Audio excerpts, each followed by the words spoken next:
మాట్లాడే పిల్లలు అయితే వాళ్ళకి ఏమైందో చెప్పగలుగుతారు. ఇంత చిన్న పిల్లలు ఏడ చెప్తారు ఏమైందో అని. హాయ్ ఫ్రెండ్స్, అందరూ ఎలా ఉన్నారు? అంటే కొన్ని విషయాలు మనం కొన్ని షేర్ చేసుకుంటేనే తెలుస్తాయి అన్నమాట, లేకపోతే మాత్రం అవి ఎవరికీ తెలియదు. మేము నార్మల్గా ఏమి ఇచ్చినారంటే డాక్టర్ మనకు ఇది కొత్తదా పదదా ఇది ఏమి ఇచ్చినారంటే డైజెషన్ కాకపోయినా పిల్లలు నాన్ స్టాప్గా ఏడ్చినా కూడా ఏమన్నా ఇబ్బంది అయినా కూడా అంటే వాళ్ళకు కొంచెం కడుపు ఉబ్బరం లాగుంటే అని ఇచ్చినారు అని ఇదైతే ఇచ్చినారు. ఇట్లా నేమ్ అయితే ఇట్లా చూపిస్తాం, ఇదైతే ఇచ్చినారనమాట. బేబీస్కి 10 డ్రాప్స్ అయితే వేయాలని చెప్పినారు. అప్పుడు ఫస్ట్ టైం కూడా ఇచ్చినారనమాట. హెలెన్ యతాంశి ఇద్దరు ఎప్పుడు ఏడ్చినా కూడా మేము అదే వేసేటోళ్ళము. మనకు ఏమంటారు తెలియదు కాబట్టి. ఇంకోటి ఏంటంటే అందరూ వామ్ వాటర్ వేయాలంటే డాక్టర్ని కనుక్కుంటే వామ్ వాటర్ గేమ్ వాటర్ ఏం వద్దు, ఇది ఒకటి వేస్తే చాలా అని చెప్పినారనమాట. మేము ఇదే కంటిన్యూ చేస్తున్నాం. కాకపోతే ఒక 3 డేస్ నుంచి అయితే అంతా ఏడవడం కానీ కొంచెం కడుపు ఉబ్బరం కానీ అట్లా ఏం లేనట్టుంది, అంతా బాగానే ఉన్నట్టుంది. కాబట్టి బేబీకి ఏం ప్రాబ్లం అయితే కాలేదు. కాకపోతే ఇది అయిపోయింది, మేము చూసుకోలేదు. నైట్ అంటే 3:30 అనుకుంటా, 3:30 నుంచి కొంచెం నసకడం మొదలు పెట్టినారు. ఒక 10-20 నిమిషాల తర్వాత ఎక్కువ అయిపోయింది అనమాట. ఏడుపు నాన్ స్టాప్గా ఎంత ఎత్తుకొని తిరిగినా కానీ అసలు ఏమంటారంటే ఇంత కూడా రిలీఫ్ లేనట్టుంది. నా దగ్గర నుంచి నేనేమంటున్నా అంటే నువ్వు ఫీడింగ్ సరిగ్గా ఇస్తలేవు అని మా మధ్యలో ఇదే డిస్కషన్ జరుగుతుంది. కొంచెం ఫీడింగ్ తీసుకున్నప్పుడు పడుకుంటున్నాం, మళ్ళీ తర్వాత ఏడుస్తున్నాడు. మాకు అర్థం కాలేదు. అంటే ఒక్కొక్కసారి ఎక్కువ ఆకలి అయితే కూడా పిల్లలు ఏడుస్తూనే ఉంటారన్నమాట. అది మేము డిస్కషన్ అయితే చేస్తున్నాను. నేను లతను అంటున్నాను, కొద్దిసేపు ఒళ్ళో వేసుకో అని అంటున్నా. కొద్దిసేపు బాగుంటారు మొత్తం ముక్కడం అనమాట. అంటే కొంచెం ఒంట్లో బాగాలేకపోతే ఎట్లా చేస్తూ ఉంటారు అట్లా చేస్తున్నారు. 3 నుంచి అయితే హెవీగా అయిపోయింది అనమాట. నాన్ స్టాప్గా ఏడుస్తూనే ఉన్నారు. నా దగ్గర నుంచి లత దగ్గరికి చిన్న దగ్గరికి ఒకరి దగ్గరికి షిఫ్ట్ అయిపోతూనే ఉన్నారు. లాస్ట్కి ఇది చూస్తే ఇది సిరప్ లేదు. ఇది చాలా మెయిన్ కదా, ఇది సిరప్ అయితే లేదు. బేబీస్ ఇంట్లో ఉంటే మాత్రం మనం చాలా జాగ్రత్తగా ఉండాలి, సేఫ్ సైడ్ పెట్టుకోవాలి. అంటే నాకేదో తెలుసు అన్నట్టుగా కాదు, మనం ఏదైనా ప్రాబ్లం అనుభవిస్తేనే మనకు తెలుస్తుంది. కాబట్టి మన ఇంట్లో ఉన్న బిడ్డలకి ఇబ్బంది అయితేనే మనకు కొంచెం రియలైజేషన్ అవుతుంది. ఇంకోటి ఏంటంటే మనం జాగ్రత్తగా ఉండాలని అనిపిస్తుంది. కాబట్టి ఆ టైంలో వెళ్ళి మేము రిక్వెస్ట్ చేయడం వల్ల అయితే ఇచ్చినారు. ఖచ్చితంగా రిక్వెస్ట్ చేసినా చేయకపోయినా అయితే ఇస్తారు. కాకపోతే బేబీకి చాలా ఇంపార్టెంట్ అండి, చాలా ఇబ్బంది పడిపోతుంది అంటే మాత్రమే ఇది ఇచ్చినారనమాట. ఇది పాతది, ఇది కొత్తది. అది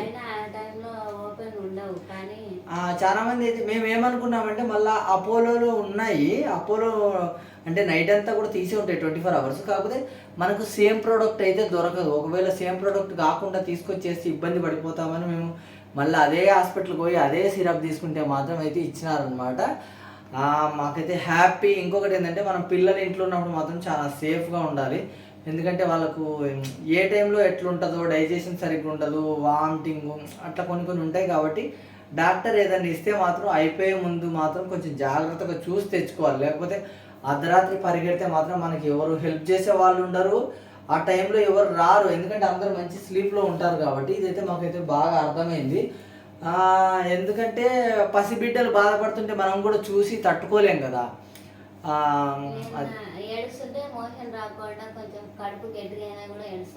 అని మేము అనుకుంటున్నాం.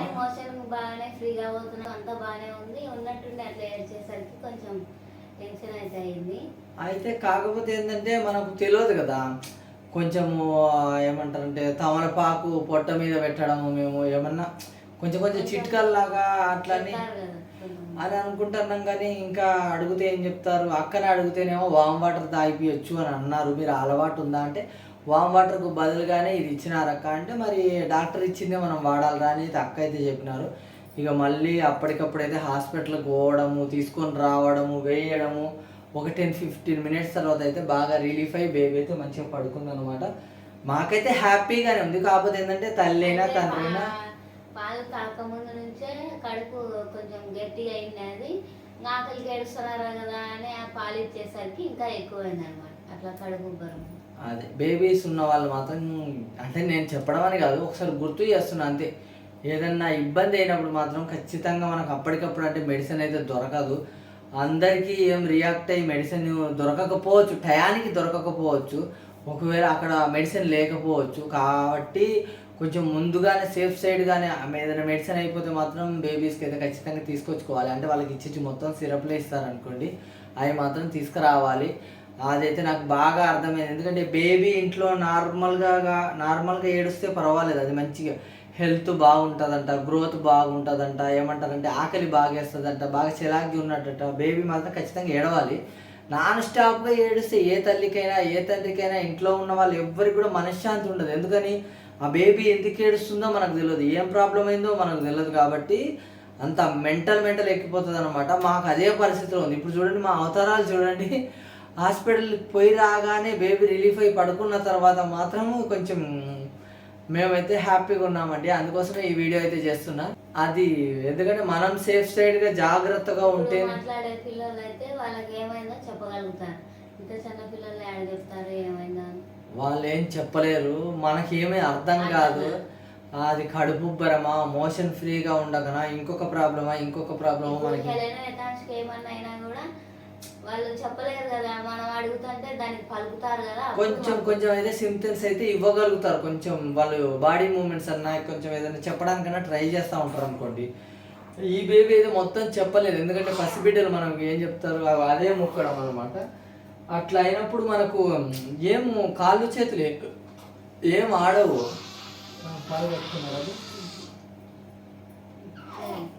ఇంకొకటి ఏంటంటే పాలు వామిటింగ్ చేయడం ఇక నార్మలే ఉన్నట్టుంది.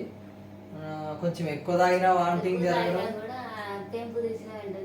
వామిటింగ్ వచ్చేస్తుంది అనమాట. వామిటింగ్ రాగానే మళ్ళీ పాలన్నీ వేస్ట్ అయిపోతాయి కాబట్టి మళ్ళీ ఏడుస్తూనే ఉంటారు.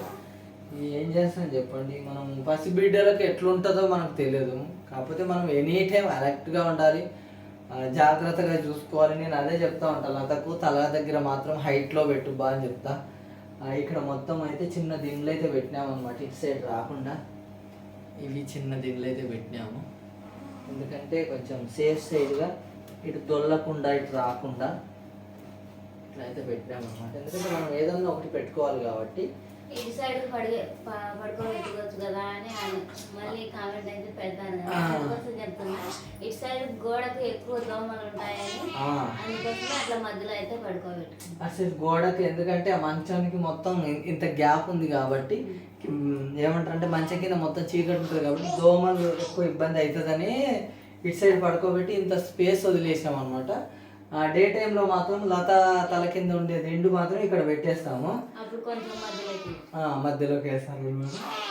ఎందుకంటే మార్నింగ్ అంతా లత పడుకోదు కాబట్టి అది. కాకపోతే డేలో మాత్రం ఇటు సైడే పడుకోబెడితే బేబీ కన్వీనియంట్గా ఉంటుంది, దోమలు కరవకుండా ఉంటాయని ఒక్కటే ఒక మెయిన్ రీజన్ అనమాట, అంతే. మళ్ళీ అది కూడా అంటారు నిజంగా తను అనుకునింది, ఎందుకంటే అటు సైడ్ పడుకోబెట్టచ్చు కదా అంటారు. ఇంకోటి ఏంటంటే మధ్యలో వేద్దామని అనుకుంటే మంచం మధ్యలో వేయొద్దని అయితే చాలా మంది అయితే చెప్పినారు. కాబట్టి మంచం మధ్యలో వేయకూడదంట, అడ్డంగా వేయకూడదని అన్నారు. కామెంట్లలో కూడా చాలా మంది చెప్పినారు, ఫస్ట్ కూడా చెప్పినారు. ఫస్ట్ తీసుకురాగా మంచంలో నిలువులో సరిపోతుంది కాబట్టి అడ్డంలో పడుకోబెడితే చాలా మంది అయితే కామెంట్ పెట్టినారు. చాలా మందిని కనుక్కుంటే కూడా వద్దు అన్నారు. కాబట్టి ఇక మనకు ఉన్న దాంట్లో మనం అడ్జస్ట్ అయితే సరిపోతుంది కాబట్టి ఇంకా అడ్జస్ట్ అవుతున్నాం అనమాట. ఇదే నేను చెప్పేది. అయితే బేబీస్కి ఏదైనా ప్రాబ్లం అయినప్పుడు మాత్రం వెంటనే మనం ఏమంటారంటే ఎమర్జెన్సీగానే అలర్ట్గా ఉండాలి.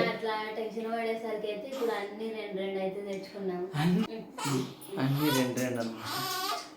చిన్న బేబీస్ ఉన్న వాళ్ళైతే చాలా జాగ్రత్తగా ఉండాలి, చాలా అలర్ట్గా ఉండాలి అనమాట. ఎందుకంటే వాళ్ళకి ఇబ్బంది కాగానే మనం కొంచెం తొందరగా రియాక్ట్ అవ్వాలి కాబట్టి అందుకోసమే ఈ వీడియో అయితే చేస్తున్నామండి.